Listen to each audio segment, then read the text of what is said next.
Chapter 16 Samson's Weakness. Now Samson went to Gaza and saw a harlot there and went into her. When it was told to the Gazites, saying, Samson has come here, they surrounded the place and lay in wait for him all night at the gate of the city. And they kept silent all night, saying, Let us wait until the morning light, then we will kill him. Now Samson lay until midnight, and at midnight he arose, and took hold of the doors of the city gate and the 2 posts, and pulled them up along with the bars. Then he put them on his shoulders, and carried them up to the top of the mountain, which is opposite Hebron. After this it came about that he loved a woman in the valley of Sorek, whose name was Delilah. The lords of the Philistines came up to her and said to her, Entice him, and see where his great strength lies, and how we may overpower him, that we may bind him to afflict him. Then we will each give you 1,100 pieces of silver. So Delilah said to Samson, Please tell me where your great strength is, and how you may be bound to afflict you. Samson said to her, If they bind me with 7 fresh cords that have not been dried, then I will become weak and be like any other man. Then the lords of the Philistines brought up to her 7 fresh cords that had not been dried, and she bound him with them. Now she had men lying in wait in an inner room, and she said to them, The Philistines are upon you, Samson. But he snapped the cords as a string of tow snaps when it touches fire, so his strength was not discovered. Then Delilah said to Samson, Behold, you have deceived me and told me lies. Now please tell me how you may be bound. He said to her, If they bind me tightly with new ropes which have not been used, then I will become weak and be like any other man. So Delilah took new ropes and bound him with them and said to him, The Philistines are upon you, Samson. For the men were lying in wait in the inner room. But he snapped the ropes from his arms like a thread. Then Delilah said to Samson, Up to now you have deceived me and told me lies. Tell me how you may be bound. And he said to her, If you weave the 7 locks of my hair with a web and fasten it with a pin, then I will become weak and be like any other man. So while he slept, Delilah took the 7 locks of his hair and wove them into the web. And she fastened it with a pin and said to him, The Philistines are upon you, Samson. But he awoke from his sleep and pulled out the pin of the loom and the web. Then she said to him, How can you say I love you when your heart is not with me? You have deceived me these 3 times and have not told me where your great strength is. It came about when she pressed him daily with her words and urged him, that his soul was annoyed to death. So he told her all that was in his heart and said to her, A razor has never come on my head, for I have been a Nazarite to God from my mother's womb. If I am shaved, then my strength will leave me, and I will become weak and be like any other man. When Delilah saw that he had told her all that was in his heart, she sent and called the lord of the Philistines, saying, Come up once more, for he has told me all that is in his heart. Then the lords of the Philistines came up to her and brought the money in their hands. She made him sleep on her knees and called for a man and had him shave off the 7 locks of his hair. Then she began to afflict him, and his strength left him. She said, The Philistines are upon you, Samson. And he awoke from his sleep and said, I will go out as at other times and shake myself free. But he did not know that the Lord had departed from him. Then the Philistines seized him and gouged out his eyes, and they brought him down to Gaza and bound him with bronze chains, and he was a grinder in the prison.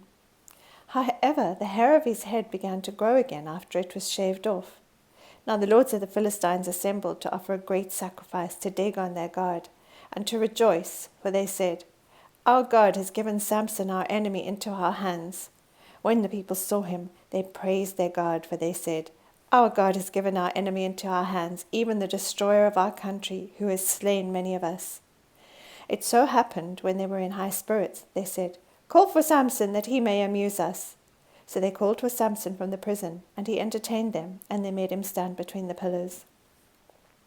Then Samson said to the boy who was holding his hand, Let me feel the pillars on which the house rests, that I may lean against them. Now the house was full of men and women, and all the lords of the Philistines were there, and about 3,000 men and women were on the roof looking on, while Samson was amusing them. Then Samson called to the Lord and said, O Lord God, please remember me, and please strengthen me just this time, O God, that I may at once be avenged of the Philistines for my 2 eyes.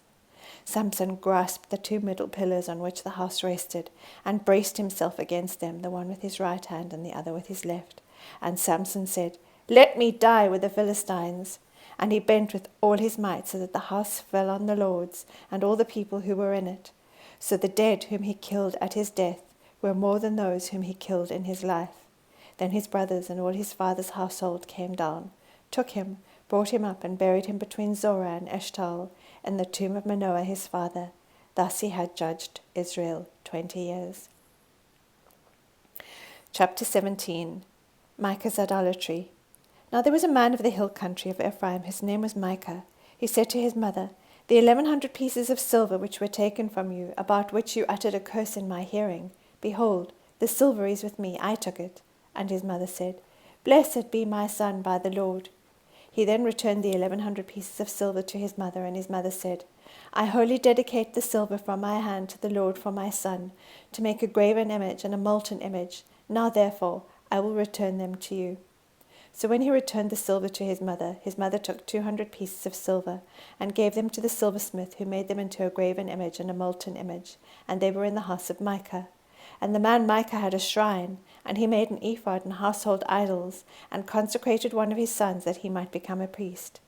In those days there was no king in Israel. Every man did what was right in his own eyes. Now there was a young man from Bethlehem in Judah, of the family of Judah, who was a Levite, and he was staying there. Then the man departed from the city, from Bethlehem in Judah, to stay wherever he might find a place. And as he made his journey, he came to the hill country of Ephraim, to the house of Micah. Micah said to him, "Where do you come from?" And he said to him, "I am a Levite from Bethlehem in Judah, and I am going to stay wherever I may find a place." Micah then said to him, "Dwell with me and be a father and a priest to me, and I will give you 10 pieces of silver a year, a suit of clothes, and your maintenance." So the Levite went in. The Levite agreed to live with the man, and the young man became to him like one of his sons. So Micah consecrated the Levite, and the young man became his priest and lived in the house of Micah. Then Micah said, "Now I know that the Lord will prosper me, seeing I have a Levite as priest." Chapter 18. Danites seek territory. In those days there was no king of Israel, and in those days the tribe of the Danites was seeking an inheritance for themselves to live in. For until that day an inheritance had not been allotted to them as a possession among the tribes of Israel. So the sons of Dan sent from their family 5 men out of their whole number, valiant men from Zorah and Eshtaol, to spy out the land and to search it. And they said to them, "Go search the land." And they came up to the hill country of Ephraim, to the house of Micah, and lodged there. When they were near the house of Micah, they recognized the voice of the young man, the Levite, and they turned aside there and said to him, "Who brought you here? And what are you doing in this place? And what do you have here?" He said to them, "Thus and so has Micah done to me, and he has hired me, and I have become his priest." They said to him, "Inquire of God, please, that we may know whether our way on which we are going will be prosperous." The priest said to them, "Go in peace. Your way in which you are going has the Lord's approval." Then the 5 men departed and came to Laish, and saw the people who were in it living in security, after the manner of the Sidonians, quiet and secure. For there was no ruler humiliating them for anything in the land, and they were far from the Sidonians, and had no dealings with anyone. When they came back to their brothers at Zorah and Eshtaol, their brothers said to them, "What do you report?" They said, "Arise, and let us go up against them, for we have seen the land, and behold, it is very good. And will you sit still? Do not delay to go, to enter, to possess the land. When you enter, you will come to a secure place, a secure people with a spacious land. For God has given it into your hand, a place where there is no lack of anything that is on the earth." Then from the family of the Danites, from Zorah and from Eshtaol, 600 men armed with weapons of war set out. They went up and camped at Kiriath-Jearim in Judah. Therefore they called that place Mahaneh Dan to this day. Behold, it is west of Kiriath-Jearim. They passed from there to the hill country of Ephraim, and came to the house of Micah. Then the 5 men who went to spy out the country of Laish said to their kinsmen, "Do you know that there are in these houses an ephod and household idols, and a graven image and a molten image? Now therefore consider what you should do." They turned aside there, and came to the house of the young man, the Levite, to the house of Micah, and asked him of his welfare. The 600 men, armed with their weapons of war, who were the sons of Dan, stood by the entrance of the gate. Now the 5 men who went to spy out the land went up and entered there, and took the graven image and the ephod and household idols and the molten image, while the priests stood by the entrance of the gate with the 600 men armed with weapons of war. When these went into Micah's house and took the graven image, the ephod and household idols, and the molten image, the priest said to them, "What are you doing?" They said to him, "Be silent. Put your hand over your mouth and come with us, and be to us a father and a priest. Is it better for you to be a priest to the house of one man, or to be priest to a tribe and a family in Israel?" The priest's heart was glad, and he took the ephod and household idols and the graven image and went among the people. Then they turned and departed, and put the little ones and the livestock and the valuables in front of them. When they had gone some distance from the house of Micah, the men who were in the houses near Micah's house assembled, and overtook the sons of Dan. They cried to the sons of Dan, who turned around and said to Micah, "What is the matter with you that you have assembled together?" He said, "You have taken away my gods which I made, and the priests, and have gone away, and what do I have besides? So how can you say to me, what is the matter with you?" The sons of Dan said to him, "Do not let your voice be heard among us, or else fierce men will fall upon you, and you will lose your life with the lives of your household." So the sons of Dan went on their way. And when Micah saw that they were too strong for him, he turned and went back to his house.